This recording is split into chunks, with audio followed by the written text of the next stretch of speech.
교수님 혹시 경력 속이신 거 아닌가요? 자네 그게 무슨 소리인가? 아주 무례한 걸 보니 딱 한국인답구나. 그럼 제가 한 가지만 여쭤볼게요. 여기 중국인 교수가 외국인 학생의 반박에 입을 꾹 닫은 채 정색을 하고 있습니다.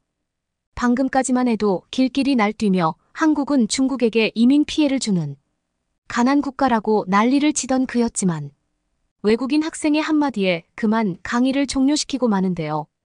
대체 중국인 교수와 외국인 학생 사이에는 무슨 일이 있었던 것일까요? 감동시작 애청자 여러분, 영상 시작 전 좋아요와 불우이웃을 위해 끝까지 시청 부탁드립니다. 안녕하세요. 저는 현재 한국의 서울에 있는 서울대학교에서 교환학생 생활을 하고 있는 미국 출신 케이시라고 합니다. 고등학생 때부터 경제공학을 전공해왔던 저는 취미가 다른 나라의 화폐 가치나 경제 규모를 수치화해서 비교하는 것이었을 만큼 경제공학 분야에는 꽤 큰 관심도를 보여왔는데요. 그러던 중 저는 우연히 제가 다니고 있던 미국의 대학교에서 한국의 대학교로 약 2년 정도 교환학생을 연계해주는 학생 프로그램에 선정될 수 있었고, 그 후 저는 곧바로 한국으로 향하게 됐습니다. 그 전까지는 한국이 평범한 선진국이고 생활하기에 편리한 도시 인프라 시스템을 갖췄다는 간단한 사실만 알고 있었는데요. 실제로 마주한 한국은 제가 살아오던 미국과는 비교조차 되지 않을 정도로 치안해서 안전하고 모든 것이 효율적으로 빨리 해결되는 미래 국가에 가까웠는데요. 그렇게 약 1년 정도 신비로운 국가인 한국에서의 생활을 즐기며 대학 생활을 하던 저는 어느 날 미국에 있던 교수님의 초대를 받고 한 경제학술회에 참석하게 됐습니다. 학술회를 주관하시던 미국 경제대학 교수님께서는 학술회 첫 번째 순서로 최근 나타나고 있는 매우 특별한 경제 사례인 한국을 선정해 설명을 이어나가셨고, 이는 엄청난 학자들의 찬사를 불러일으켰는데요. 현재 한국은 전 세계에서 가장 높은 경제 성장률의 기록을 보여주고 있습니다. 물론 절대적인 경제 규모의 단위는 영토나 인구수가 많은 다른 나라들이 높을 수 있겠지만 단위 면적당 경제 창출은 현재 한국이 매우 월등한 지표를 보이고 있죠. 이는 정확히 중국의 4배 수준이고 이것만으로도 현재 한국의 경제 성장률이나 잠재력이 얼마나 높은지 알 수 있습니다. 오늘 학술회가 매우 중요한 것은 현재의 한국과 같은 사례처럼 높은 효율성의 고가치를 창출할 수 있는 산업을 가진 국가가 얼마나 강력한지 여실히 확인할 수 있기 때문입니다. 특히나 한국은 수많은 역사의 고난 속에서 절대 포기하지 않으며 국민이 하나로 뭉쳐 경제 위기를 꾸준하게 해결해왔고, 이는 곧 한국이 현재 보여주고 있는 경제 성장률이나 1인당 현금 창출 잠재력이 얼마나 높은지 스스로 증명하고 있죠. 특히나 우리가 더욱 주목해야 하는 것은 한국인들의 평범한 삶 그 자체입니다. 여기서 한국을 경험해왔던 사람들도 분명 존재하겠지만 한국인들의 평범한 삶의 기준은 미국인들의 평범한 삶이나 중국인들의 평범한 삶과는 엄청난 차이를 보이고 있죠. 자, 간단한 예시를 들어드리겠습니다. 놀랍게도 현재 한국은 낮과 밤을 가리지 않고 24시간 언제 어느 때나 스스로 원한다면 새벽 시간에라도 밖을 나가서 혼자 밥을 먹고 산책을 할 수 있습니다. 더군다나 여기에 더해 심야 시간에 마저 병원 응급실이나 24시간 약국을 이용할 수 있다는 사실은 매우 놀랍지만 한국인들에게는 그저 평범한 삶이죠. 그렇다면 이러한 한국인들의 평범한 삶이 미국과 중국에서는 과연 가능할까요? 아시다시피 현재 미국은 저녁 7시가 넘어가면 관광객을 포함한 대부분의 미국인들이 밖을 나가기를 꺼립니다. 경제 위기로 경찰의 인력 배치가 줄어들었고 CCTV마저 도시 이곳저곳에 제대로 설치되어 있지 않아 혹시 모를 범죄 피해가 발생할 확률이 매우 높기 때문이죠. 더군다나 더욱 밖을 나가기가 꺼려지는 것은 미국인들의 시민의식 그 자체의 수준이 너무 낮기 때문입니다. 실제로 미국은 이미 약 3년 전부터 길거리의 휴대폰 가게나 명품 판매점의 유리창을 파손시켜 물건을 훔쳐 생활을 이어 나가는 전문적인 범죄 그룹마저 생겼을 정도로 걷잡을 수 없는 도난 사고의 규모가 커져만 가고 있죠. 그렇다면 중국은 또 어떨까요? 중국은 미국보다 상황이 더 좋지 못한 것이 낮과 밤을 가리지 않고 이러한 도난 피해가 도시 이곳저곳에서 계속해서 발생하고 있기 때문입니다. 즉 이미 중국에서는 시간과 장소에 상관없는 범죄 피해가 계속 발생하고 있다는 사실이죠. 하지만 한국인들은 자신들이 원하는 시간에 마음 편한 삶을 살아갈 수 있습니다. 여기에서부터 우리는 새로운 선진국의 기준을 세워야 하죠. 한국인들과 같은 평범한 삶은 다른 국가에서는 억 단위의 돈을 주고도 이루지 못하는 것들입니다. 즉 한국이라는 나라 그 자체만으로 안전한 도시 인프라가 수십 년의 세월을 통해 발전해 왔을 뿐 아니라 여기서 제일 중요한 한국인들의 시민의식이 매우 큰 요소로 작용하고 있죠. 그들은 단일 민족으로 힘든 역사 속의 시간을 꾸준하게 헤쳐내왔고 이것이 바로 한국의 성장 원동력이었습니다. 그리고 디지털 사회로 진입한 지금 한국은 상상조차 불가능한 무인공정 시스템과 경제력으로 고부가가치 산업을 매우 쉽게 창출하고 있죠. 최근 이슈가 되고 있는 한국의 핵무장도 지금의 논리와 크게 다르지 않습니다. 미국이라는 국가는 꽤 오랜 시간 동안 전 세계의 전쟁 억제를 독단적으로 막아왔던 국가였지만 지금은 오히려 한국에게 이러한 짐의 무게를 양분해주길 부탁하고 있죠. 즉 한국은 미국 그 이상의 국방 신뢰도와 경제 신뢰도를 가진 나라라는 사실이며 최초 한국을 제어하려던 미국조차 이제는 한국의 제어에 실패했다는 증거가 됩니다. 이러한 국가적인 주제에서 벗어나 현재 한국인들이 누리고 있는 도시 인프라만 살펴봐도 꽤 신기한 것들이 많은데요. 혹시 한국의 고속도로에는 일정 거리마다 복합 플렉스 시설과도 같은 고속도로 휴게소가 있다는 사실을 알고 계신가요? 한국의 고속도로 휴게소는 단순한 운전 중 휴식을 취하는 의미의 휴게소를 벗어나 그 내부에서 영양가 있는 식사를 할 수 있는 것은 물론 헬스장에서 운동하고 백화점까지 이용할 수 있는 믿기지 않는 복합 시스템을 갖추고 있어요. 그리고 이러한 시설이 고속도로 중간마다 계속해서 24시간 운영되고 있죠.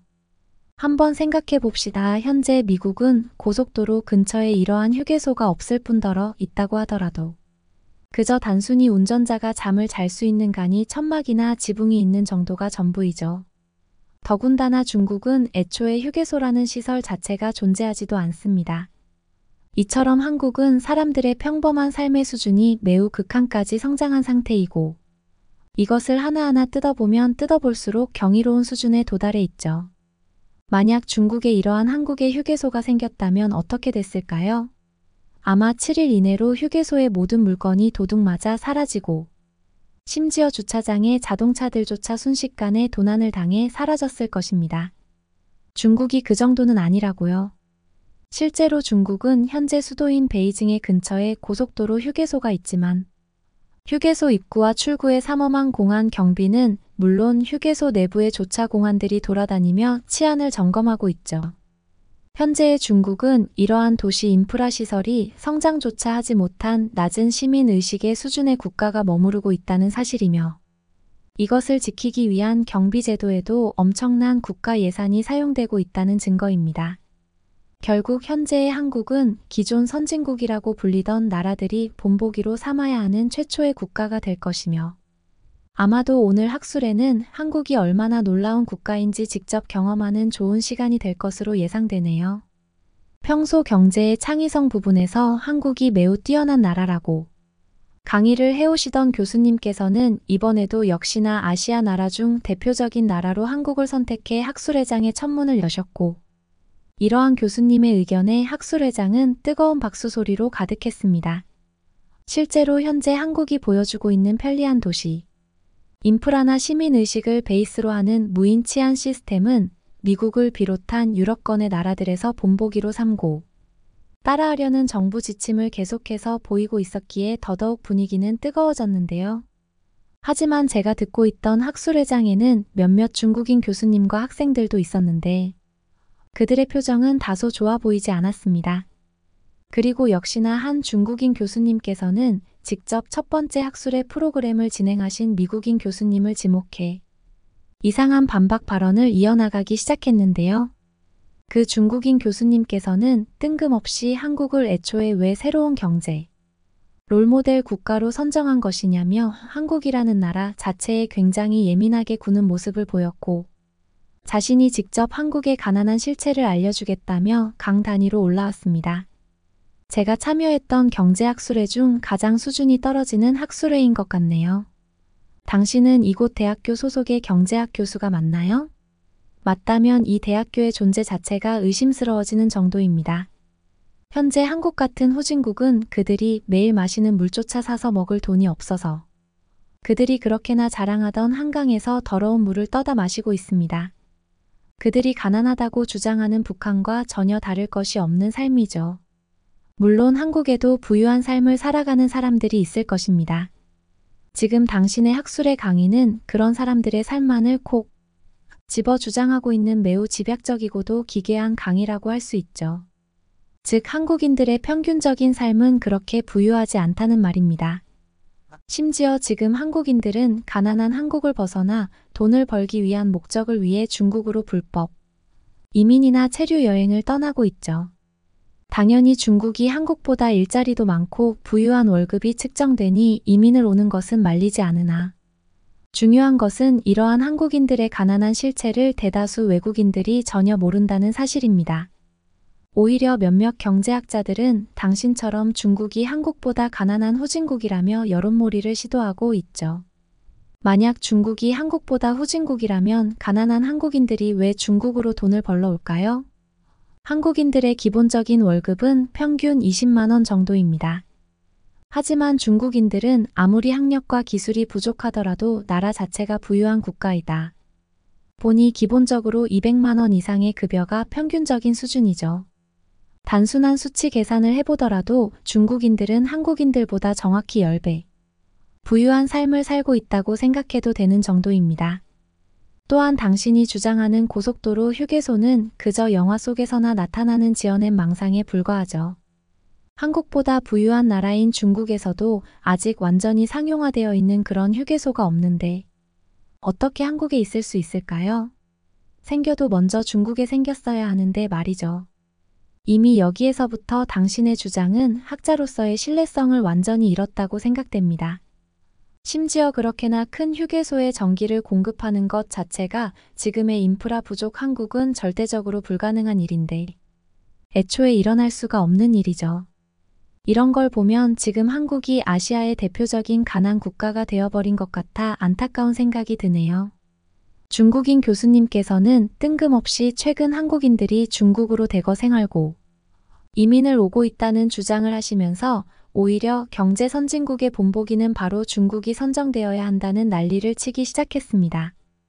하지만 중국인 교수의 발언이 끝나기 무섭게 학술회장 전체에는 그저 헛기침하는 소리만 들려오고 있을 뿐 아무런 호응이나 박수 소리도 나오지 않았는데요.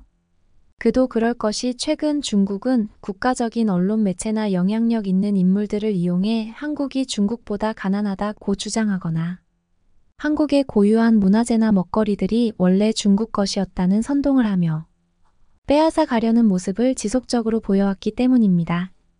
단순한 한 개인의 모습에서 끝나는 것이 아닌 중국 정부조차 직접 나서서 한국의 김치나 판소리 같은 한국의 고유한 것들이 자신들의 것이라고 주장했기에 이는 한국의 전통을 알고 있는 사람들로서는 어이가 없는 사건이었죠. 앞서 미국인 교수님께서 직접 경제 도식화 자료나 근거를 들어 한국이 경제 선진국이라고 주장하던 모습과 달리 중국 교수는 그저 말밖에 존재하지 않는 선동 발언을 내뱉은 것이었고 결국 불편한 상황은 극에 달하고 말았는데요.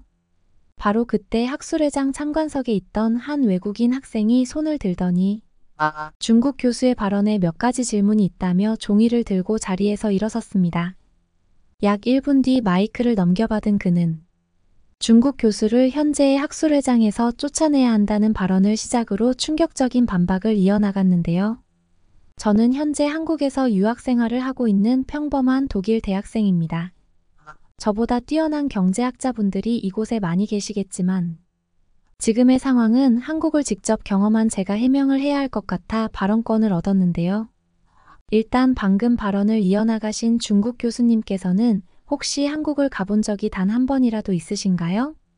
저는 현재 한국에서 유학 생활을 하고 있기에 한국인들의 경제 수준이 어떤지 그리고 그들이 얼마나 편리하고도 선진국의 삶을 누리며 살고 있는지 정확하게 알고 있습니다. 혹시나 교수님께서 중국과 한국을 혼동해서 거꾸로 말씀하신 게 아닐까 해서 먼저 질문을 드립니다. 물론 제 질문에는 답을 하지 않으시겠죠. 그렇다면 방금 진행하신 발언은 엄연한 사기 발언이나 다름이 없습니다. 한국인들이 중국으로 생활비를 벌기 위해 대거 이민을 간다고 하셨는데 제가 본 한국의 상황에 따르면 그것은 오히려 반대라고 생각되거든요. 실제로 제가 현재 생활하고 있는 한국은 주기적으로 중국인 이민자들이나 노동자들이 몰려와서 생활비를 벌며 한국의 부유함을 누리고 있고 그들은 중국으로 돌아가려는 생각조차 가지고 있지 않습니다. 실제로 지금 중국에 거주하는 중국인들의 평균적인 월급은 측정 불가 수준으로 그저 밥을 먹을 수 있다는 사실만으로 충분한 생활에 그치고 있는데 어떻게 이런 중국인들이 한국보다 부유하다고 할 수 있을지 저는 잘 모르겠네요. 특히나 방금 말씀하셨던 평균 월급 부분에서도 이미 한국은 중위 노동자들의 평균 월급이 300만 원을 돌파했습니다. 이는 전 세계적으로 유례가 없는 높은 수치이며 한국인들의 평균적인 삶이 얼마나 최고 수준에 놓여 있는지 확실히 확인할 수 있죠. 즉 제가 주장하고 싶은 것은 오히려 돈이 없고 가난한 중국인들이 중국이라는 나라 자체에 절망감을 느끼고 한국으로 돈을 벌기 위해 오고 있다는 사실입니다. 그리고 이는 한국의 인천공항에 출입하는 중국인 노동자들의 숫자만 파악하더라도 쉽게 확인할 수 있죠. 더욱 놀라운 사실은 최근 5년 사이 중국에서 한국으로 건너와 아예 불법 체류로 돈을 벌거나 신분을 숨기고 살아가는 중국인들이 현재 한국에 꽤 많다는 사실입니다. 만약 중국이 정말 한국보다 선진국이고 부유한 나라였다면 굳이 중국인들이 이럴 필요가 있을까요? 이미 중국은 버려진 국가나 마찬가지입니다. 물론 중국에도 부유한 사람들이 있겠지만 평균적인 사람들이 살아가기에는 절대적으로 불가능한 양극화 빈곤 국가의 모습을 보이고 있죠. 하지만 한국은 평범한 계층의 사람들도 중국인들이 꿈꾸던 부유한 생활을 매우 당연하게 누리며 살고 있습니다. 한국인들은 평범하게 마트나 백화점을 이용하고 평범한 거주 형식인 아파트나 빌라에서 안전한 생활을 하고 있죠.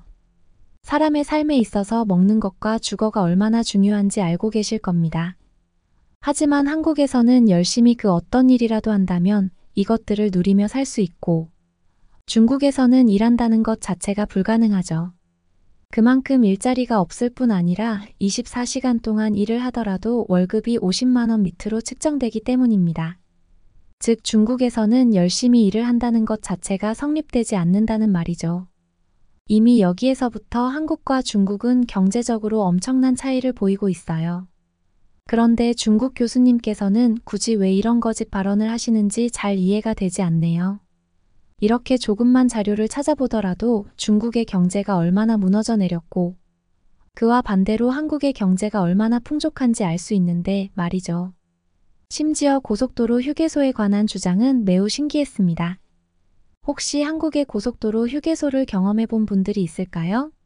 저는 직접 경험해 봤지만 살면서 그런 시설은 단 한 번도 겪어보지 못했는데요. 한국의 고속도로 휴게소는 그 지역의 대표 음식을 편리하게 먹을 수 넓은 규모의 식당이 있는 것은 물론 매우 쾌적한 시설의 화장실과 간단한 수면시설까지 갖추고 있습니다. 그들은 단순한 휴게소라는 의미를 벗어나 마치 그 공간이 하나의 복합시설처럼 운영되고 있죠. 실제로 최근 전 세계 휴게소의 영향력 순위를 살펴보면 한국의 휴게소 총 4곳이 상위 순위에 올랐습니다. 휴게소의 외적인 디자인이 굉장히 영감을 주는 것뿐만 아니라 한국인들은 편리한 도시 생활의 인프라를 고속도로 휴게소에 집중시켜 운전자들의 편리성을 증가시켰죠. 이것은 단순히 휴게소라는 의미만 가지고 있는 것이 아닙니다. 이러한 예시는 한국의 매우 평범한 도시들에서 손쉽게 찾아볼 수 있고 공공재의 성격을 보일수록 더욱 편리하고 영향력 있게 운영되고 있죠. 즉 한국은 정부 자체적으로 이러한 공공시설을 극한까지 성장시킬 수 있을 정도로 기술이 발달했을 뿐 아니라 이것을 가능하게 하는 한국인들의 시민의식이 존재한다는 사실입니다. 아까 미국인 교수님이 주장하신 것처럼 중국의 고속도로에 한국과 같은 대형 휴게소를 건설했다면 하루아침에 중국 노숙자들의 터전이 되거나 물건들을 전부 도둑맞게 되겠죠. 하지만 한국인들은 처음부터 그런 생각 자체를 가지고 있지 않습니다. 그들은 놀랍도록 체계화된 교육 속에서 예의와 양복을 입고 배려를 배워왔고, 다른 나라들에서는 볼 수 없는 한민족 시민의식을 기본적으로 가지고 있죠. 한국인들은 남의 것을 탐하지 않고 오히려 배려와 따뜻함이 있는 시민의식을 기본적으로 가지고 있습니다. 물론 그 중에는 나쁜 사람도 있겠지만 이러한 비율은 중국이 훨씬 높죠. 실제로 각 나라의 선진국 지표를 살펴보면 시민의식 항목에서도 한국은 최고 수준에 도달해 있습니다. 반면에 중국은 최하위에 기록되어 있죠. 국가가 아무리 부유하다고 하더라도 이와 같은 국민들의 시민의식이 뒷받침되지 않으면 아무런 소용이 없습니다. 실제로 중국에서 지금 제일 큰 문제가 되고 있는 길거리 범죄가 길거리 도로를 너무나 더럽히는 중국인들의 무분별한 도로 화장실 이용 문제 아닌가요? 국가 자체적으로 경제력이 부족해 공중화장실을 건설하지 못하는 문제가 발생하니 시민의식이 낮은 중국인들이 그저 길거리나 상점 근처에서 아무렇게나 화장실 일을 해결하고 있죠. 이처럼 현재 한국은 중국과는 비교조차 되지 않는 경제 선진국이자 시민의식 선진국입니다. 직접 한국을 경험했던 저의 주장이니 거짓은 단 하나도 없을 뿐더러 지금 당장 제 휴대폰을 켜고 한국에서의 삶을 보여드릴 수도 있죠. 중국 교수님께서는 대체 무슨 생각으로 한국의 경제 수준이 상당히 낮은 빈곤 국가라는 주장을 하는지 모르겠으나 지금의 중국은 한국에서는 평범한 고속도로 휴게소조차 없는 가난 국가인 것이 현실입니다. 한국에서 유학 중이라던 독일인 학생은 최근 중국 교수나 학생들이 자료를 조작해 한국과 중국의 경제력 차이를 거짓으로 말하고 다닌다며 일침을 가했고 자신이 직접 경험한 한국의 선진국 실체를 말해줌으로써 중국 교수의 입을 닫게 만들고 말았는데요. 더군다나 제가 더욱 놀랐던 것은 독일인 학생의 발언에 대다수 외국인 학생들과 교수들이 박수를 보내고 있을 때 오직 중국 교수와 중국 학생들만이 표독스러운 표정을 보이며 짜증을 내고 있었다는 사실입니다. 저는 도대체 왜 그렇게나 중국인들이 한국에게 열등감을 보이고 그들의 모든 것을 속이고 빼앗아 가려는지 이해가 되지 않았어요.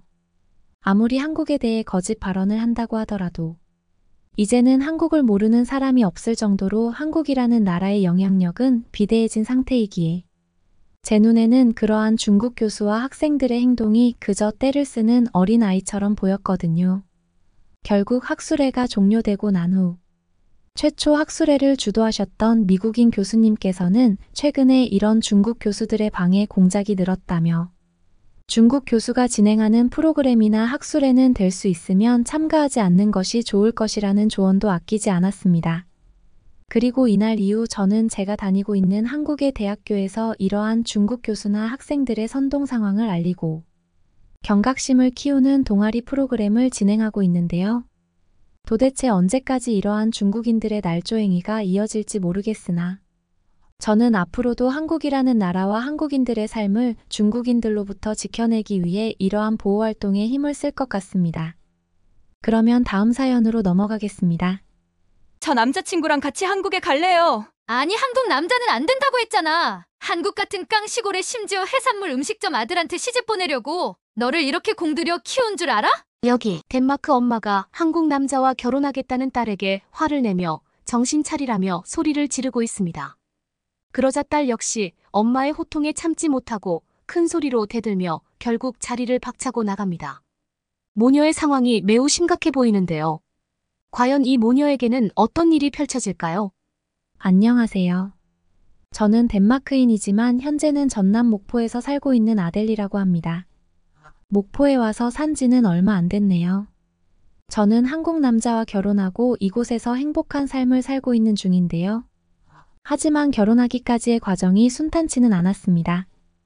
왜냐하면 저희 엄마가 한국 남자와의 결혼을 극도로 반대하셨고 제가 아이를 임신하기 전까지는 엄마와 거의 연을 끊다시피 했거든요. 사실 결혼 당시 남편도 그렇지만 저 또한 경제적으로 부유한 편은 아니었어요.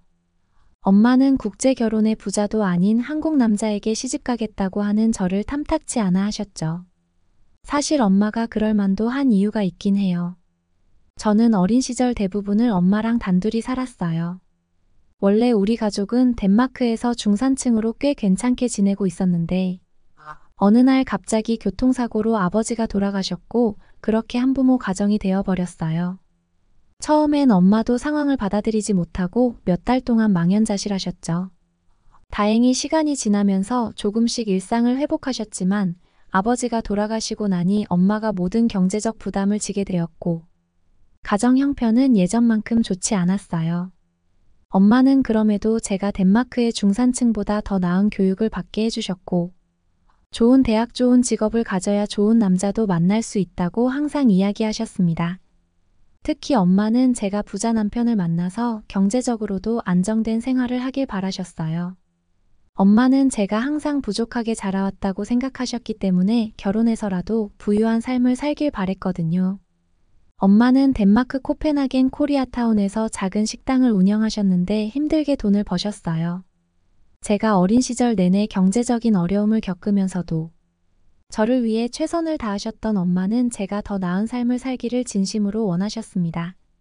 그래서 없는 돈에 그래도 더 좋은 교육을 받게 하고 더 나은 환경에서 자라게 하려고 애쓰셨죠. 엄마의 그런 바람과 노력이 있었기에 저는 많은 것을 배울 수 있었고 엄마의 기대에 부응하려고 노력했어요. 그러던 제가 대학을 다니면서 한국 남자를 만나게 된 것입니다. 남자친구 이름은 진석이었고 남자친구와 종종 엄마 식당에 가곤 했는데 그때마다 진석이는 식당이 바쁠 때면 엄마의 일손을 돕기도 했어요. 엄마는 그런 한국인 남자친구 인상이 선해 보인다며 꽤 긍정적인 반응을 보이셨죠. 그래서 저는 진석이와 결혼이 순탄할 줄 알았는데 엄마는 남자친구의 부모님이 한국 어느 시장에서 해산물 음식점을 한다는 사실을 알고 그때부터 남자친구와의 교제를 반대하기 시작했어요. 그리고 진석이와 결혼하겠다고 선언했을 때 엄마는 며칠을 알아놓으셨어요. 엄마는 하나뿐인 딸인 저를 형편이 좋은 집으로 시집 보내고 싶어 하셨습니다. 사람들이 엄마를 속물 같다고 욕할지도 모르겠지만 엄마는 제가 반찬 가게에서 고생하며 사는 걸 원치 않으셨던 거죠. 엄마 눈에는 제가 엄마처럼 힘들게 살 것이 불 보듯 뻔해 보였나 봐요.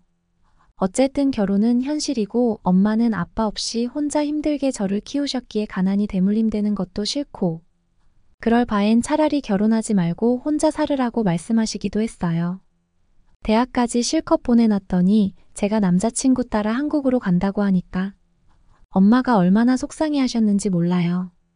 진석이가 싹싹하고 성실한 청년인 건 엄마도 알지만 사실 엄마는 저를 주기엔 너무 아까웠던 거죠. 게다가 엄마는 코리아타운에서 아시아 사람들이 얼마나 고생하며 사는지 많이 봐 오셨거든요.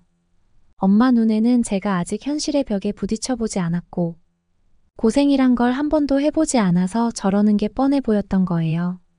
엄마 속이 문드러지는데도 저는 남자친구의 자랑만 줄줄 늘어놓았습니다. 엄마는 철딱선이 없기는 누굴 닮아서 그러는지 모르겠다고 하셨어요. 그렇게 저는 엄마의 승낙도 받지 않았는데 결혼식이니 뭐니 들떠 있었을 때 엄마는 그런 저를 조용히 부르셨어요. 그리고 엄마는 제 결혼 계획에 강한 반대 의견을 내비추며 한국은 위험한 나라야 네가 그곳에서 고생할 생각을 하면 끔찍해라고 하셨어요. 엄마는 또 여기에서 아시아 사람들이 얼마나 힘들게 사는지 내가 다 봤잖니 네가 그런 고생을 겪어보지 않아서 이렇게 무모한 생각을 하는 거야. 여러 사람을 만나서 경험을 쌓고 차라리 공부를 더해서 훌륭한 사람을 만나는 게 낫지 않아라고 하셨어요. 엄마의 현실적인 조언이 오히려 저에게는 속물적으로 느껴졌어요. 그래서 저는 엄마에게 엄마는 한국에 대해 잘 모르잖아요. 요즘 세상 돌아가는 걸 전혀 모르시는 것 같아요 라고 대답했어요. 엄마에게 한국 문화가 전 세계적으로 인기를 끌고 있다고 이야기했어요. 미국, 유럽, 인도, 동남아 등 어디를 가도 한국 음악, 영화, 드라마가 엄청난 인기를 끌고 있고 젊은 사람들은 한국어를 배우고 있다는 이야기를 했죠. 하지만 엄마는 제가 굽히기 싫어서 과장하는 말이라고 무시해버리셨어요. 대화를 하면 할수록 우리 모녀의 사이는 점점 나빠졌고 결국 저는 사고를 치고 말았습니다. 집을 나와버린 거죠. 제가 집을 나갔다는 사실을 알게 된 엄마는 그날 그 자리에 주저앉아 엉엉 우셨다고 해요. 지금 생각해보면 제가 참 불효녀인 것 같아요. 심지어 그때 제가 엄마의 연락을 받아주지 않아서 엄마는 더 속상해 하셨죠. 어쨌든 저는 그날로 집을 나와 친구 집에서 머물다가 한국으로 갔어요. 저는 남자친구에게 절대 엄마에게 연락할 생각하지 말라고 으름장을 놨어요. 그런데 어느 날 모르는 번호로 전화가 와서 받았더니 엄마였어요. 엄마는 미쳤냐고 당장 들어오라고 소리를 지르셨습니다. 그런 엄마 목소리를 들으니 집에 들어갔다간 영영 남자친구를 다시는 못 만날 것 같아서 지금 공항이고 한국으로 간다고 말해버리고 전화를 끊었어요. 그때 남자친구도 저를 말렸어요. 이러면 안 된다고요. 정식으로 결혼 허락받고 축복받으며 시작하자고 저를 타일렀습니다. 하지만 제가 엄마를 알잖아요. 엄마는 절대 져주실 분이 아니라고 생각했고 저는 비행기표를 직접 구해 남자친구와 함께 한국으로 갔습니다. 남자친구도 출국 준비를 다 하고 공항까지 온 저를 차마 막을 수 없어서 일단 같이 한국으로 갔다가 다시 덴마크로 돌아오겠다고 우리 엄마에게 몰래 연락을 해놨더라고요. 그런데 엄마는 내심 남자친구가 고마우면서도 괘씸하기 짝이 없는 저를 보자니 더 이상 잃을 게 없다고 생각하셨죠. 그래서 연락해줘서 고맙지만 이제 저와의 인연은 여기서 끝내겠으니 잘 살라고 하며 전화를 끊으셨대요. 제가 제 성질을 이기지 못한 무모한 행동에 엄마는 더 화가 나셨는데 엄마는 저 없는 셈 치고 살자고 마음먹었답니다. 종종 제가 생각나기도 했지만 진석이의 인품을 생각하면 그리 걱정되진 않았다고 하셨어요. 다만 비가 많이 와서 가게에 손님이 없을 때는 저와 함께 테이블에 앉아 밥 먹던 생각이 났다고 하셨어요. 엄마가 그러는 동안 저는 한국에서 어떻게 지냈냐고요. 사실 남자친구 부모님도 제가 덩그러니 한국에 왔다는 사실을 알고 꽤 놀라셨어요. 부모님 걱정하시게 그런 무모한 행동을 했냐면서 저를 혼내시기도 했지만 얼마나 진석이를 잃고 싶지 않았으면 머나먼 한국을 왔겠냐며 저를 딸처럼 여겨주시고 하루라도 빨리 덴마크에 다시 가서 엄마와 화해해보라고 하셨어요. 그리고 저는 남편 부모님이 운영하시는 해산물 음식점에서 일손을 도우면서 살았어요. 사실 해산물 음식점이라고 하기엔 목포에서 꽤 규모가 큰 식품 사업을 하신다고 말하는 게 정확해요. 목포가 게장으로 유명하잖아요.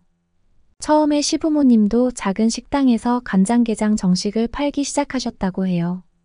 그런데 시어머니의 음식 솜씨가 유난히 좋으셨고 게장뿐만 아니라 밑반찬들도 맛이 좋고 푸짐해서 관광객들 사이에서 입소문이 나기 시작했어요.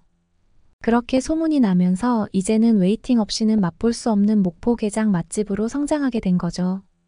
게다가 시어머니의 게장을 맛본 손님들은 게장이 너무 맛있어서 따로 포장해 가고 싶다는 요청을 하기 시작했고 그렇게 한두 명씩 포장해 주던 것이 이제는 인터넷으로 택배 주문이 들어오면서 규모가 엄청나게 커지게 되었어요. 결국 식당과 간장게장을 만드는 공장 운영까지 하시게 된 거죠. 저는 그곳에서 일을 도우면서 남편과 함께 살아가고 있었어요. 시어머니와 함께 일하면서 많은 것을 배웠고 점점 이곳에서의 생활에 적응해 갔어요. 한국 생활은 낯설기도 했지만 점점 익숙해졌고 시부모님의 따뜻한 배려 덕분에 큰 어려움 없이 지낼 수 있었어요. 어떻게 생각하면 아무것도 가진 것이 없는 제게 이것저것 많이 해주신 거죠. 저와 남편이 살 집도 마련해 주시고 가전제품들도 다 사주셔서 저도 감사한 마음으로 시부모님께 딸 노릇을 톡톡히 했어요. 남편은 저한테는 살가운 편이었는데 부모님께는 유독 무뚝뚝하더라고요. 좀 고치라고 하는데도 쑥스러워서 그게 잘 안 된대요. 그 행복도 잠시. 저는 어느 날부터인가 소화가 너무 안 되고 게장 냄새가 너무 역겹게 느껴지더라고요. 평소에 제가 간장게장을 정말 좋아해서 게장 하나만 있어도 밥 2그릇은 그냥 뚝딱 먹었거든요. 몸 상태가 너무 좋지 않아서 저는 처음에 병에 걸린 줄 알았어요. 그래서 시어머니께 게장 냄새 맡기가 너무 힘들다고 말씀드렸더니 어머니가 깜짝 놀라시면서 너 혹시 임신한 거 아니냐고 하시더라고요. 그런데 어머니 말씀이 딱 맞았습니다. 임신 테스트기를 해봤더니 선명한 2줄이 나왔어요. 임신 사실을 알게 되자 그때부터 미친 듯한 입덧이 시작되었어요. 물냄새만 맡아도 헛구역질이 나왔고 아예 먹지를 못했어요. 너무나 괴로웠고 힘들었어요. 그리고 엄마가 생각났죠. 우리 엄마가 나를 가졌을 때 이렇게 힘들었겠구나 싶은 생각이 들면서 엄마에게 너무 죄송한 마음이 들었습니다. 엄마가 너무 보고 싶어서 용기 내서 전화를 했어요. 엄마가 아직도 화가 안 풀렸을까? 내가 그랬던 것처럼 엄마도 나를 거절하면 어떡하지라는 걱정되는 마음이 뒤늦게 몰려왔는데 다행히 엄마는 전화를 받으셨지만 아무런 말씀도 안 하셨어요. 그리고 전 울먹이는 목소리로 엄마에게 보고 싶다고 말했어요. 죄송하다고 잘못했는다는 말과 함께요. 그러자 수화기 너머로 울먹이는 듯한 엄마 목소리가 들려왔어요. 그리고 임신 소식도 알게 된 엄마는 당장 한국으로 온다고 하셨어요. 하지만 그때까지만 해도 엄마는 반신반의하셨던 것 같아요. 제가 잘 살고 있는지 가난하게 살고 있지는 않은지 걱정을 하셨던 것 같습니다. 엄마는 한국에 오겠다고 하셨지만 정확한 날짜는 말씀해 주시지 않았어요. 그냥 살고 있는 주소만 알려달라고 하셨고 저도 엄마의 고집을 알기에 주소만 알려드렸어요. 저도 내심 엄마가 언제 오시든지 간에 제가 살고 있는 진짜 모습을 보신다면 행복하게 잘 살고 있다는 것을 엄마도 깨달으실 것 같아서 잠자코 기다렸습니다. 한국은 대중교통이 매우 잘 발달해 있고 영어 안내 표지판도 잘 되어 있어서 엄마는 제가 사는 곳까지 큰 어려움 없이 오시고도 남으실 분이거든요. 물론 엄마가 한국에 오는 날짜를 알려주셨다면 공항에 마중 나갔을 텐데 엄마도 참 유난이세요. 그래도 엄마는 한국 사람들은 영어도 잘하고 친절해서 엄마가 길을 찾기 힘들어할 때마다 많은 도움을 받으셨다고 해요. 고속버스를 타고 결국 제가 사는 목포에 도착하셨고 엄마는 버스를 타면서 제가 준 주소를 버스 기사님께 드렸더니 버스 기사님은 유창한 영어로 엄마께 목포에서 제일 맛있는 간장게장집을 가시는 거냐고 물으셨대요. 외국인들은 간장게장 잘 못 먹는다는데 잘 드시냐는 버스 기사님의 말에 엄마는 두 번 놀라셨는데 첫째는 버스 기사님이 영어를 너무 잘하셔서 놀랐고 둘째는 저희 시부모님이 작은 해산물 음식점을 하시는 것이 아니라는 것이었죠. 버스 기사님은 엄마께 지금 가려고 하시는 곳이 목포에서 제일 유명한 곳이라서 목포 사람들은 이곳을 모르는 사람이 없다고 하셨답니다. 그리고 사장님 내외가 어찌나 정이 많고 인품이 좋으신지 매년 기부도 많이 하신다고 말씀하셨대요. 놀란 엄마는 우리 딸이 이 집 아들이랑 결혼을 했다고 하니 버스 기사님도 깜짝 놀라면서 딸 시집 잘 갔다면서 무한 칭찬을 하더랍니다. 버스 기사님의 이야기를 듣고 엄마는 안도의 한숨을 쉬었다고 했어요. 적어도 제가 시부모님께 미움은 받지 않고 살 것 같다는 생각을 했답니다. 그리고 이내 버스에서 내린 엄마는 세 번째 깜짝 놀라셨어요. 가게 주변으로 길게 늘어선 줄이 바로 시부모님이 운영하시는 간장게장 집줄이었거든요.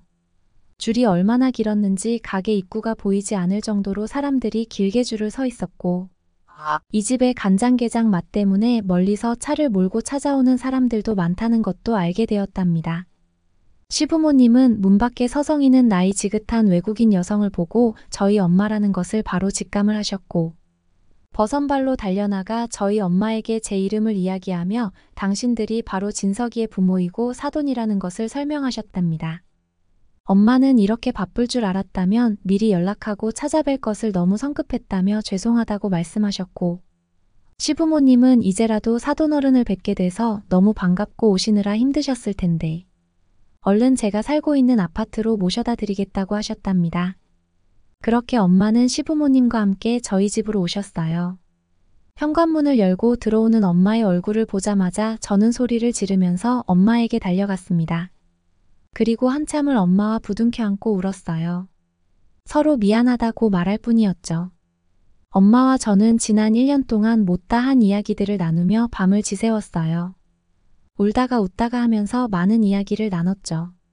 그리고 엄마는 제 입덧이 끝날 때까지 한국에서 머물기로 하셨습니다. 엄마와 함께 있으니 어찌나 마음이 편하고 좋은지 그렇게 심했던 입덧도 잘 안 했어요. 엄마는 제가 살고 있는 집이 정말 좋다고 하셨는데요. 아파트에 넓고 깔끔한 거실, 최신식 가전제품들이 갖춰진 주방, 아기용품들로 가득한 방까지 하나하나 보실 때마다 엄마의 눈이 점점 더 커지셨어요. 특히 인터폰 하나로 경비실에 연락할 수 있다는 점과 놀이터나 아파트 주변에 CCTV가 많고 그것을 집에서 확인할 수 있는 것을 무척이나 신기해하셨답니다. 보안이 이렇게 철저한 아파트는 처음 보신 거죠. 게다가 큰 창문으로 들어오는 햇살과 아늑한 인테리어를 보며 집에만 있어도 이렇게 행복한 기분이 들 수 있냐며 우리 집 칭찬을 마르고 닳도록 하셨어요. 그리고 창문 밖으로 보이는 야경을 보실 때면 우리 딸이 이렇게 아름다운 곳에서 잘 살고 있었는데 괜한 걱정을 했다며 농담까지 던지셨어요. 그리고 아파트 주변도 구경해보고 싶다고 하셔서 엄마와 함께 산책 겸 밥을 먹고 나갔어요. 그때 남편은 신이 나서 엄마께 아파트 단지를 소개하기 시작했습니다. 시부모님이 마련해주신 이 아파트는 제가 봐도 정말 살기 좋은 곳이었어요. 아파트 단지 안에는 공원과 넓은 주차장이 있었고 어린이를 위한 놀이터도 있거든요.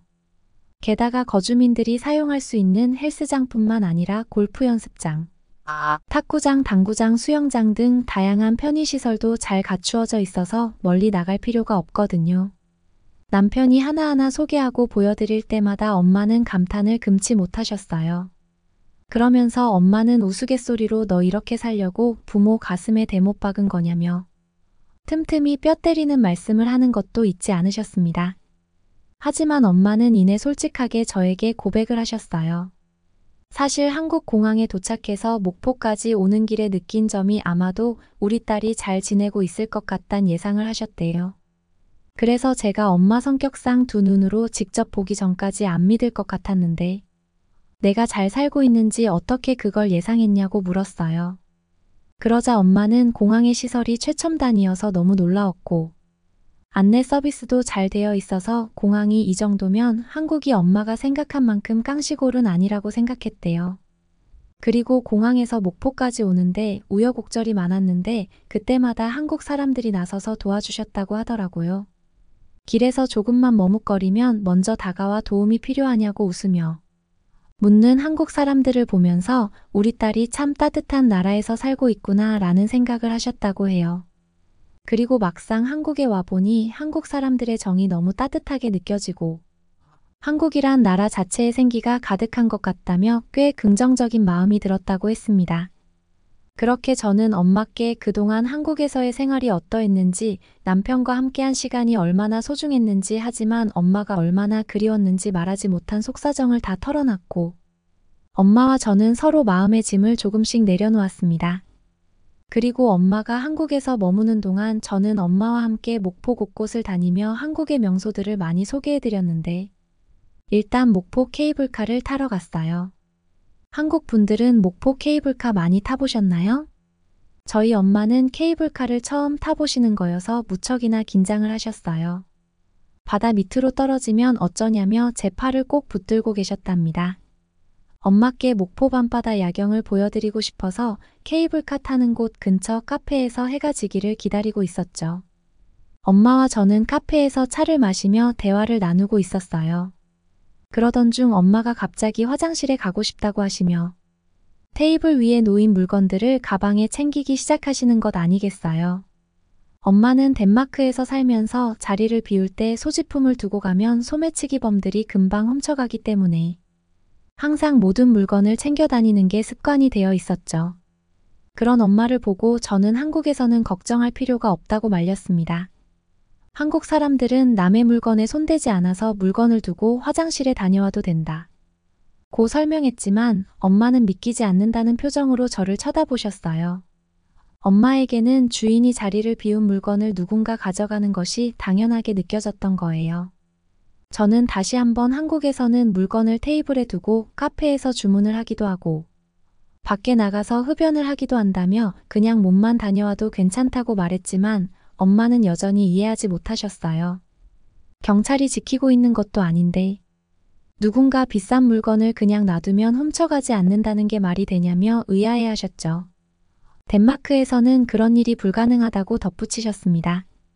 그때 카페에 어느 커플이 들어오자 저는 황급히 저 커플을 보라며 엄마께 가리켰어요. 그 커플은 너무나 자연스럽게 카페에 들어오자 테이블에 가방을 두고 주문을 하러 가셨어요. 카페에서 주문하려는 줄이 좀 길어서 한참이 지나고 나서야 그 커플이 다시 자리로 돌아왔는데 그때까지 아무도 테이블 위에 가방을 손대지 않는 광경을 보고선 엄마는 그제서야 제 말을 믿으셨고 너무나 놀랍다고 난리가 나셨습니다. 사실 저도 처음 한국에 왔을 때는 엄마처럼 생각했기 때문에 엄마의 반응을 충분히 이해할 수 있었어요. 그런데 한국에서는 남의 물건에 손을 대지 않는 것이 너무나 일상적인 일이라서 저도 이제 그런 모습은 무덤덤한데 그 모습을 처음 본 엄마는 좀 놀라셨을 것 같긴 합니다. 그렇게 엄마와 카페에서 소소한 대화를 즐기다가 어느새 어둑해졌길래 케이블카를 타러 갔어요. 엄마는 처음엔 케이블카를 타고 정말 무서워하셨습니다. 그러나 이내 목포 밤바다에 펼쳐진 아름다운 야경을 보시고선 감탄사를 연발하셨답니다. 한국의 밤바다가 이렇게 아름다운 줄은 상상도 하지 못하셨대요. 게다가 저는 목포 밤바다를 배경으로 한 노래도 함께 들려드렸습니다. 엄마는 정말로 행복해하셨어요. 마음이 평온해지는 것 같다며 딸 덕분에 당신이 호강하는 것 같다고 하셨죠. 그렇게 엄마와 저는 한국에서 행복한 시간을 맘껏 보냈어요. 이제 곧 아빠가 될 남편은 요즘 많이 바빠요. 시부모님께서 이제 처자식을 먹여 살려야 하는 가장이니 공장 운영을 맡아보라고 하셨거든요. 엄마는 한국에 머물면서 제가 가난하게만 살 줄 알았는데 제가 좋은 집과 좋은 남편 그리고 좋은 시부모님까지 만난 것 같다면서 기뻐하십니다. 사실 엄마께 잠깐의 불효도 했지만 결과적으로는 모두 다 행복하니 저 한국 남자에게 시집 잘 간 거 맞죠? 앞으로도 행복하게 살겠습니다. 그러면 다음 사연으로 넘어가겠습니다. 여기 프랑스 한방송국 PD가 한국의 화장실 앞에서 흥분을 감추지 못하고 있습니다. 이 외국인은 한국의 화장실을 보며 도저히 믿을 수가 없다는 표정인데요. 이 프랑스 여성은 왜 한국의 화장실 앞에서 놀라고 있는 것인지, 도대체 선진국 프랑스의 공중화장실 상태는 어떻길래 한국의 화장실을 보고 놀라움을 금치 못하는 것인지 사연을 바로 들어보겠습니다. 안녕하세요. 저는 프랑스 방송국에서 기자로 3년째 일하고 있는 릴리라고 합니다. 이번에 100년 만에 프랑스에서 열리는 파리 올림픽을 앞두고 올해 3월 저희 방송국에서는 역대 올림픽 개최국들의 준비 과정에 대한 자료를 찾아보고 이에 대한 방송을 준비 중에 있었는데요. 이 과정에서 저는 한국의 화장실에 관한 내용을 자세히 알아보기 위해 한국을 방문하게 되었답니다. 이때 있었던 일에 대해 이야기를 해보려 하는데요. 당시의 자료를 찾아본 결과 한국이 2002년 월드컵 경기 유치를 준비하던 시기에 화장실 환경 개선의 필요성을 느끼고 세계에서 가장 아름다운 화장실을 만들 생각으로 화장실 문화운동에 열심히 매진을 했다고 하더라고요. 그 결과 월드컵을 성공적으로 유치하고 화장실에 대해서도 세계인들에게 극찬을 받은 사례가 있더군요. 현재 한국의 화장실은 이제는 세계 어디에 내놓아도 최고의 화장실로 인정을 받을 정도로 선진화된 모습을 갖추게 되었습니다. 그래서 우리 방송국 팀은 한국의 화장실은 도대체 어떻길래 전 세계에서 가장 깨끗하고 훌륭한 화장실로 유명해진 건지 직접 한국에 가서 취재를 하기로 하고 한국행 비행기에 올라타게 되었답니다. 때마침 한국의 한 방송사에서 감사하게도 저희 취재에 도움을 주기로 하여 프랑스어가 가능한 한국 방송사 직원분과 함께 이동하며 편하게 취재를 할 수가 있었답니다. 우선 이 이야기를 하기에 앞서 저는 2024년 7월 올림픽 개최국인 프랑스의 국민으로서 대단한 자부심을 가지고 있는 사람 중 한 명이랍니다. 파리 올림픽은 1924년 파리하게 올림픽 이후에 100년 만에 다시 개최하게 된 것으로 매우 의미가 깊답니다. 하지만 프랑스는 여러 가지 문제에 봉착하게 되었는데요. 선진국으로 알려진 프랑스가 사실은 낙후된 인프라와 시설 문제 그리고 쓰레기와의 전쟁을 치르고 있기 때문입니다. 파리를 여행해 본 사람은 알겠지만 곳곳에 널브러져 있는 쓰레기들과 더러운 거리에는 소변 냄새가 진동을 하거든요. 심지어 조금만 후미진 곳에 가면 곳곳에 쥐들이 돌아다니기도 하고요. 또 얼마 전엔 빈대의 출현으로 방역을 강화하겠다고 했지만 해결이 되는 데는 꽤 많은 시간이 걸렸습니다. 하지만 아직 완전하게 다 박멸된 것도 아닌 것 같고요. 가장 심각한 것은 바로 화장실 문제입니다. 이 때문에 제가 직접 한국에 가보게 되었던 것이기도 하고요. 파리 올림픽 조직위에서도 언급했다시피 파리 생강의 수질 악화와 더불어 공중 화장실이 턱없이 부족한 것은 현재 올림픽을 앞둔 파리에서 가장 심각한 문제로 볼 수 있습니다. 우선 수질의 문제부터 간단히 얘기해보자면 1900년 파리 올림픽 때는 수영 경기가 생강에서 열렸었습니다. 이후 산업 발달로 인한 수질의 악화로 1920년대부터는 입수 금지가 될 정도로 수질이 안 좋아졌어요. 그리고 현재까지 100년간이나 입수 금지 상태가 유지된 거죠. 그간 쭉 좋지 않았던 생강의 수질을 정화하기 위하여 프랑스 정부에서는 한국 돈으로 약 2조 원에 달하는 막대한 자금을 들여 수질을 개선하여 수용이 가능하게 하겠다고 공언했는데요.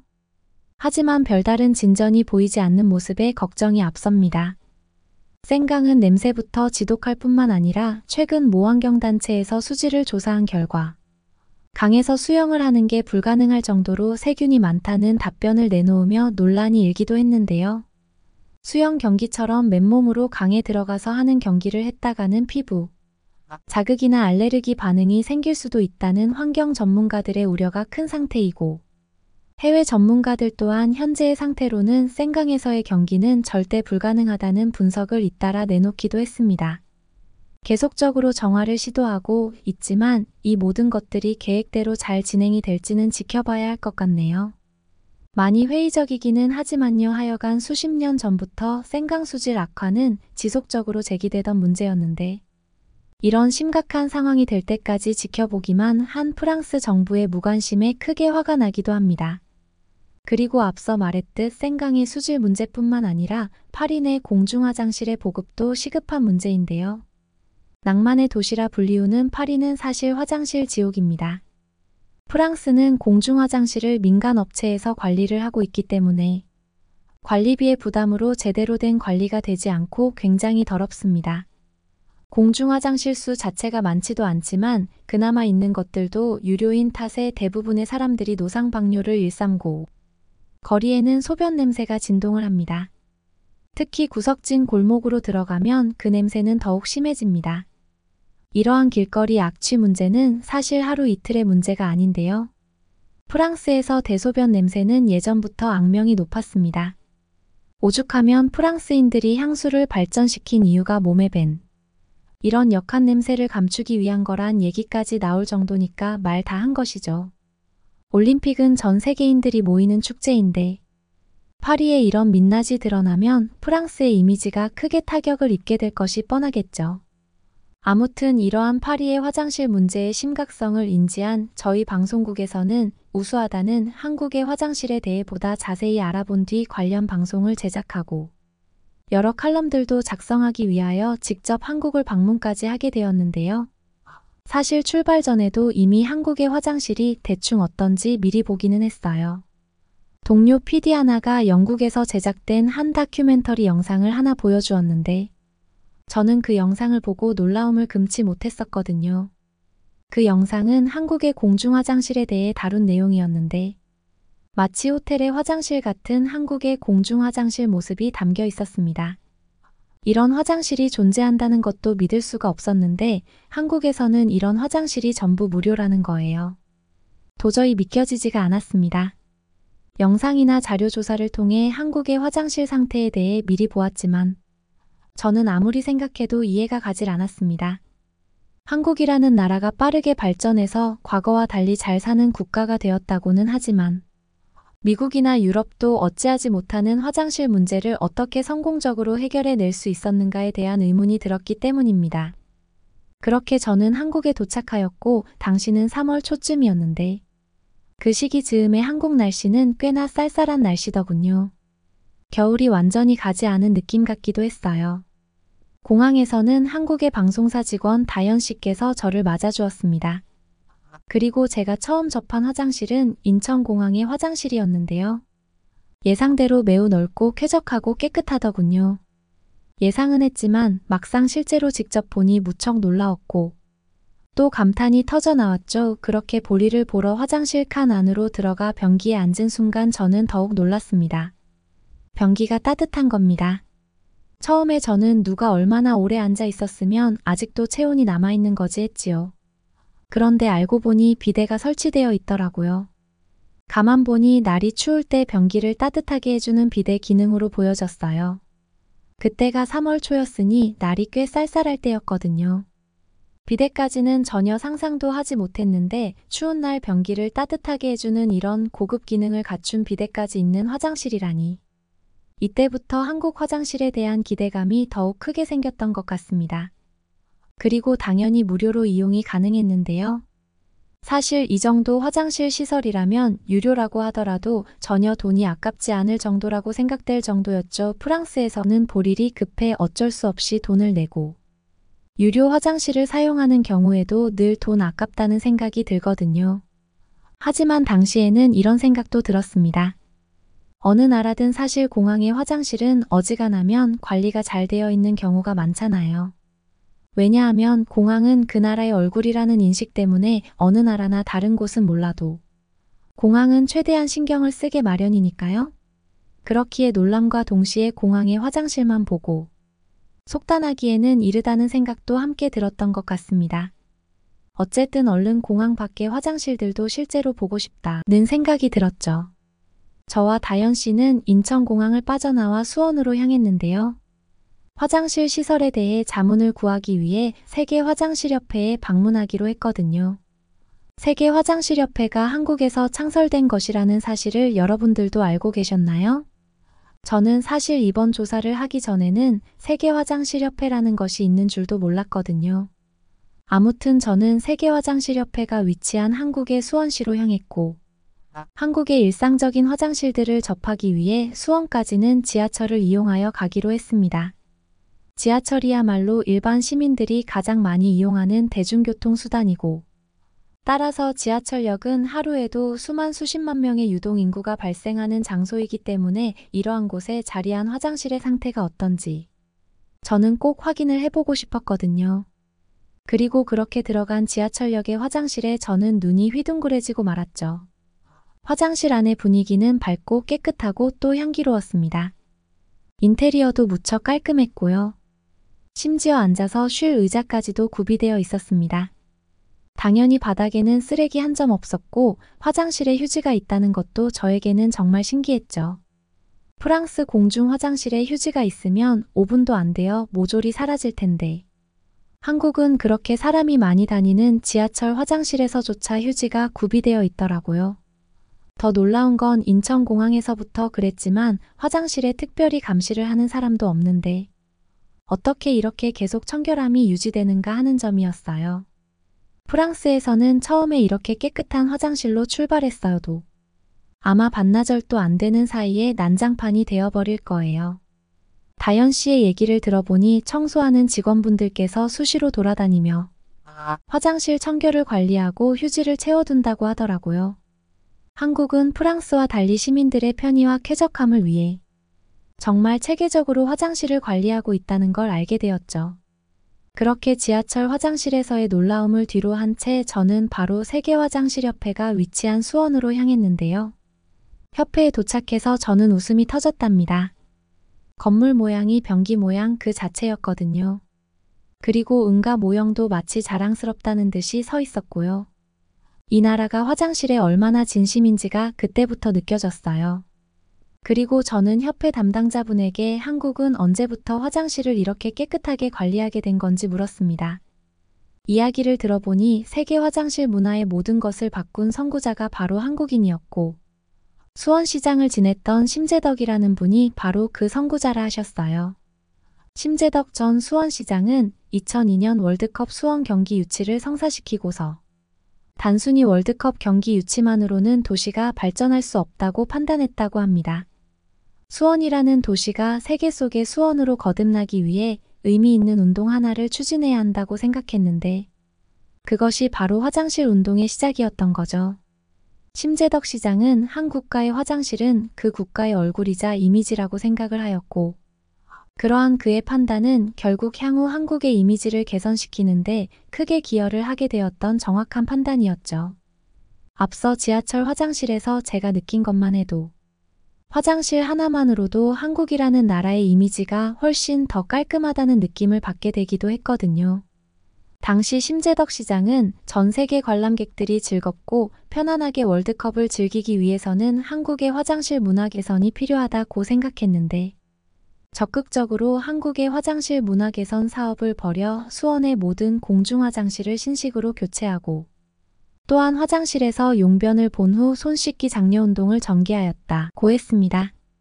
그렇게 한국 수원의 공중화장실 시스템이 시민들의 많은 호응을 이끌어내고 최고로 평가되기 시작하면서 처음에는 반신반의했던 한국의 다른 지자체들도 화장실 개선 사업에 돌입했고 그렇게 전국 대부분의 화장실의 위생이 개선되어 결국 한국 전체의 보건 위생 개선까지 이루어졌다고 했죠. 공중화장실이란 그 사회의 경제 수준뿐만 아니라 시민들의 위생 및 교육 수준과도 비례한다고 생각하여 이제까지 더럽고 냄새나는 곳으로 치부되어 왔던 화장실을 시민들의 생활 한가운데로 끌어내어 새로운 화장실 문화, 일삭을 키우기 위해 세계 최고의 화장실 만들기 운동을 벌였던 심재덕 시장의 판단이 저는 무척 놀라웠습니다. 전 세계적으로 위생관념이 부족했던 90년대에 이런 획기적인 생각과 실천을 해냈다는 것이 정말 대단하다고 느껴졌죠. 그리고 또 한 가지 화장실의 개혁은 전염병을 막는 역할도 하였습니다. 사실 인류 역사에서 나왔던 전염병은 더러운 화장실에서 병균이 활성화돼 수많은 사람들을 죽음에 이르게 했던 경우가 많습니다. 보다들 아시겠지만 과거 프랑스 아니 유럽 전역에서 전염병으로 얼마나 많은 사람들이 죽어나갔었나요? 전염병에 의한 뼈아픈 역사가 있는 프랑스. 그리고 유럽에서 오히려 그 중요한 화장실 위생 문제를 방치해두고 있다는 게 참 아이러니하기도 했습니다. 연구에 따르면 현대시대에서도 화장실만 깨끗해져도 전염병 발생은 현저히 줄어들고 1년에 200만 명 이상을 죽음에서 벗어날 수 있게 한다고 하더군요. 그런 의미에서 화장실의 세계화를 부르짖고 한국화장실협회를 만들고 더 나아가 세계화장실협회 초대 회장을 맡아 전 세계의 화장실 개선 운동을 전개했던 심재덕 시장은 수원시 대한민국만이 아니라 인류를 위한 위대한 일을 한 것이나 다름없다는 생각을 하게 되었습니다. 실제로 협회에선 화장실이 부족하고 위생환경이 열악한 후진국이나 개발도상국에 공중화장실을 보급하는 희망의 화장실 프로젝트를 진행하고 있었는데 라오스나 필리핀, 방글라데시, 미얀마, 베트남 등 수많은 국가에 깨끗한 화장실을 지어주고 있다고 하더군요. 프랑스는 자국 화장실도 제대로 관리 못하는데 한국은 자국을 넘어 아예 못 사는 나라들의 화장실까지 개선해주고 있는 걸 보니 무언가 모를 부끄러움도 느껴지더군요. 하여간 한국이 화장실 위생을 개선하기 위해 걸어온 길을 보니 왜 한국의 화장실이 깨끗할 수밖에 없는지 이해할 수 있었고 저는 협회에서 한국이 월드컵과 평창 올림픽을 준비할 당시의 공중화장실 설치와 운영 관리에 대한 수많은 팁들을 배우고 화장실 위생 개선에 대한 유익한 자문도 받을 수 있었습니다. 정말 뜻깊고 의미 있는 시간이었죠. 이렇게 한국의 화장실 역사를 들어보고 많은 것을 배우는 동안의 시간이 너무 재미있어서 저는 시간 가는 줄도 몰랐답니다.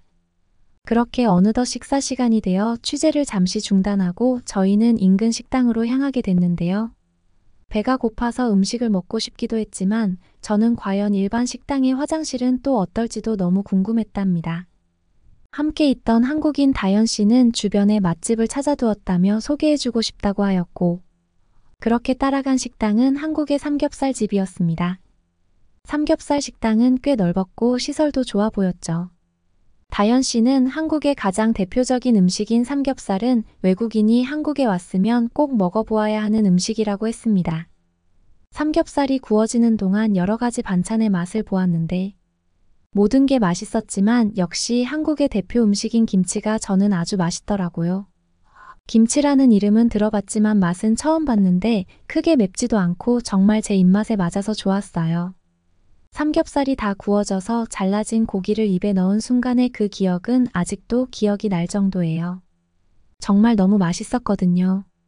쫄깃하면서도 입에서 녹는 듯한 그리고 육즙이 가득한 삼겹살의 맛은 너무도 맛있었고 이후 제가 제일 좋아하는 한국 음식이 되었을 정도랍니다. 프랑스에 돌아와서도 한국 음식점을 찾아가서 삼겹살을 종종 맛볼 정도예요. 이후에 나오는 된장찌개도 정말 맛있었는데 공깃밥과 함께 먹으니까 밥이 술술 넘어가면서 계속 들어가더라고요. 다연 씨 말로는 한국에선 이런 걸 보고 밥도둑이라는 표현을 쓴다고 하더군요. 아무튼 정말 맛있었어요. 그런데 맛있었던 나머지 너무 많이 먹은 탓일까요? 다연 씨와 한창 대화를 하던 중에 제 대장에서 갑자기 신호가 오기 시작했습니다. 저는 다연 씨에게 양해를 구하고 화장실을 가게 되었죠. 식당 화장실 역시 너무 고급스럽고 깨끗하더라고요. 청결함이 이젠 크게 놀랍지도 않더군요. 한국에 있으니 그냥 너무 당연하게 생각될 정도로 모든 화장실들이 깨끗하고 청결했으니까요.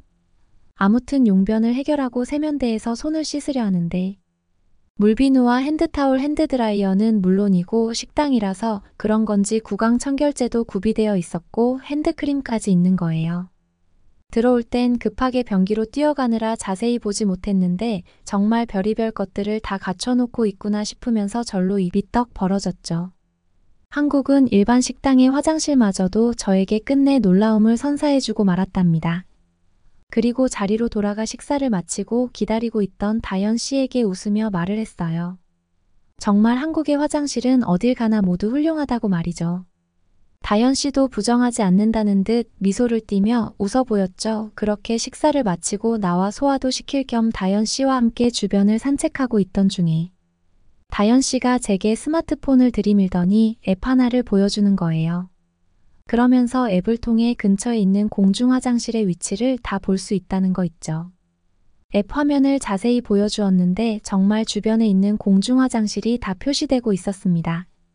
그리고 화장실이 무료라는 사실도 여전히 신기했던 저는 한국은 여기 표시되는 공중 화장실들을 전부 다 무료로 이용할 수 있는 거냐고도 물어봤죠. 다연 씨는 웃으며 자신은 여태 한국에서 살면서 돈 내고 화장실 간 적은 단 한 번도 없었다고 하더라고요.